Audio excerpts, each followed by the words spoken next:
अभिमन्यु चंदेल का नाम आते ही जयवर्धन रंधावा का चेहरा उतर गया और वो और भी ज्यादा सीरियस हो गया। गुस्से में वो बोलने लगा। रंधावा परिवार ने हर बार पैसों से अभिमन्यु चंदेल की मदद की। उसने जितना भी जब भी मांगा हमने उसे दिया, लेकिन जब हमें अभिमन्यु चंदेल की जरूरत पड़ी है तो उसने हमें पीठ दिखा दी। पिछली बार भी ऐसे ही हुआ था। रुद्र तो उसे अपने पिता जैसा मानता था, लेकिन फिर भी वो अभी रुद्र को बचाने के लिए तैयार नहीं है। जयवर्धन रंधावा ने थोड़ा रुककर आगे कहा, यह सब जो हुआ है उसकी वजह से भोपाल के लोग भी रंधावा परिवार से नाराज हैं। और तो और आर्य की वजह से लोगों ने हमारा इतना नाम खराब कर दिया कि हम अपने पैसों का इस्तेमाल सरकारी रूल्स तोड़ने के लिए करते हैं, वरना हम यहां पर कुछ ना कुछ तो कर ही सकते थे। सबसे पहले तो अभिमन्यु चंदेल ने हमारा साथ नहीं दिया। गवर्नर, जिसको कि मैंने दोस्ती करने के लिए अपने घर बुलाया था, वो भी आर्य की वजह से राठौड़ परिवार का सगा हो गया। और मेरा भाई, जिसको मैंने इतनी ट्रेनिंग देने की कोशिश की, वो भी मेरे किसी काम का नहीं है। जितनी बार भी जयवर्धन रंधावा इस बारे में सोचता, उसे और भी ज्यादा गुस्सा आने लगता। उसके बगल में जो पानी और दवाई की कटोरी रखी थी, उसने उसे गुस्से में फेंकते हुए चिल्लाकर कहा, मामूली सा राठौड़ परिवार का लड़का, उसको तो मैं छोड़ूंगा नहीं। अचानक से कुछ सोचते हुए जयवर्धन रंधावा ने अपने नौकर से सवाल किया, राठौड़ परिवार के लोग कहां हैं? जयवर्धन रंधावा ने यह सवाल बड़े ही सीरियस होकर किया था और नौकर ने उसे राठौड़ परिवार के बारे में बताते हुए कहा, सुनने में आ रहा है कि राठौड़ परिवार फिर से भोपाल आया है और इस बार वो महेश राठौड़ भी आया है। जयवर्धन रंधावा ने चिढ़ते हुए कहा, अच्छा हुआ कि वो महेश राठौड़ यहां वापस आ गया और उन लोगों ने जो गलती की है, रंधावा परिवार से पंगा लेने की कोशिश की है, मैं उन लोगों को बताऊंगा कि ऐसा करने का क्या अंजाम होता है। उस नौकर ने सावधानी बरतते हुए जयवर्धन रंधावा से कहा, मालिक, मुझे लगता है कि अभी हमारे लिए सबसे जरूरी यह है कि हम हर हालत में अभिमन्यु चंदेल को अपनी तरफ कर लें। हम किसी भी हालत में उनसे अलग नहीं हो सकते। एक वही है जो छोटे मालिक को बचाने में हमारी मदद कर सकते हैं। जयवर्धन रंधावा को बहुत गुस्सा आ रहा था, लेकिन उसने काफी देर से अपने गुस्से को रोक कर रखा था। वो चुपचाप बैठा था।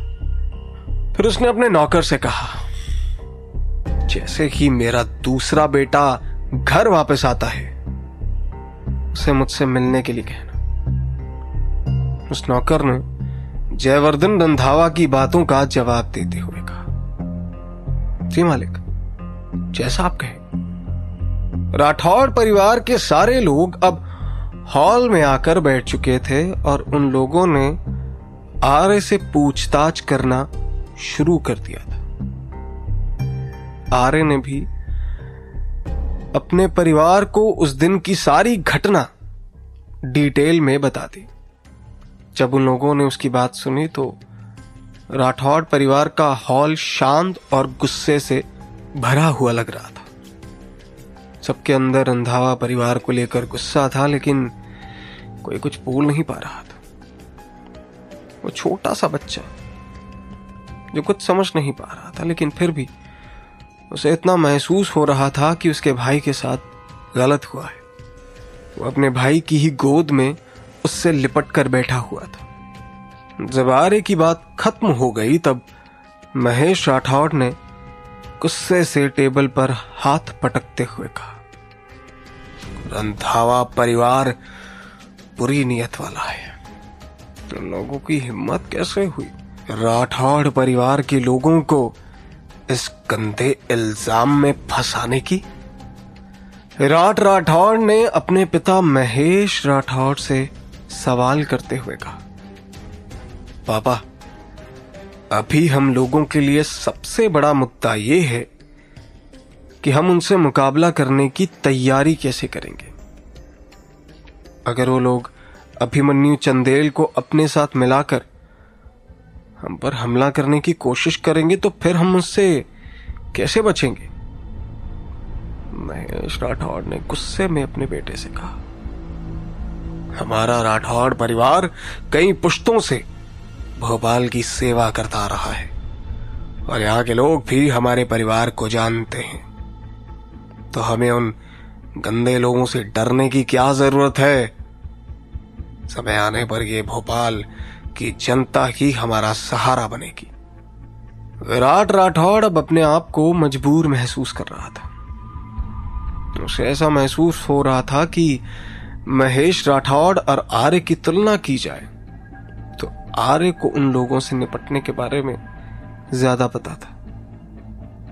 आर्य पहले अपने दादा की तरह शांत और सीधा हुआ करता था और इसी बात की विराट राठौड़ को हमेशा चिंता सताती रहती थी कि वो कैसे उन लोगों से मुकाबला करेगा। लेकिन अब आर्य ने दिखा दिया कि वो इतना भी सीधा नहीं था और समय आने पर वो अपने और अपने परिवार के लिए लड़ भी सकता था। इसी बात को सोचते हुए विराट राठौड़ थोड़ा सुकून में था। अब उसका भतीजा थोड़ा समझदार हो गया था और वैसे लोगों की राजनीति और चाल को अच्छे से समझ सकता था। आर्य जो वहीं अपने लोगों के सामने बैठा हुआ था, उसे फिलहाल विराट की परेशानी दिखाई नहीं दे रही थी। वो अपने दादाजी को अच्छे से जानता था और उसे यह भी पता था कि उसके दादाजी का क्या फैसला होगा और उनका रिएक्शन क्या होगा। वो बस ये सोच रहा था क्योंकि अब उसके दादाजी भी भोपाल वापस लौट आए थे, तो क्या वो अब अपनी शादी को खारिज करने के बारे में बात कर सकता था या नहीं? मल्होत्रा परिवार के साथ शादी का कॉन्ट्रैक्ट आर्य के दिल पर किसी भारी पत्थर की तरह ही था। हालांकि इस पत्थर से उसको सांस लेने में तकलीफ नहीं हो रही थी, लेकिन इस कॉन्ट्रैक्ट ने उसे अनकंफर्टेबल जरूर कर दिया था। अगर कुछ भी आर्य के हाथ में होता तो वो सबसे पहले शादी के कॉन्ट्रैक्ट को मल्होत्रा परिवार के मुंह पर फेंक कर मारता। बदकिस्मती से भोपाल शहर और दक्षिण बॉर्डर एक दूसरे से बहुत दूर थे और सिर्फ शादी के कॉन्ट्रैक्ट के लिए हजारों किलोमीटर का लंबा सफर तय करना उसने जरूरी नहीं समझा। लेकिन उसे अब इस बात का भी अफसोस हो रहा था कि वो नहीं देख पाएगा कि मल्होत्रा परिवार के मुंह पर कॉन्ट्रैक्ट फेंकने के बाद उनके चेहरे कैसे दिखेंगे। अंश जो आर्य की गोद में बैठा था, उसने आर्य को आवाज लगाते हुए कहा, बड़े भैया, दादाजी आपको बुला रहे हैं। अंश की बात सुनकर आर्य अपने ख्यालों से बाहर आया और फिर उसने अपने दादा की पुकारने की आवाज सुनी। अब तक आर्य के दादाजी उसके सामने आ चुके थे और आर्य बस उन्हें शांति से देखने लगा। महेश राठौड़ ने आर्य से सवाल करते हुए कहा, तो क्या तुम घर में मौजूद नौकरों को काम से निकालना चाहते हो?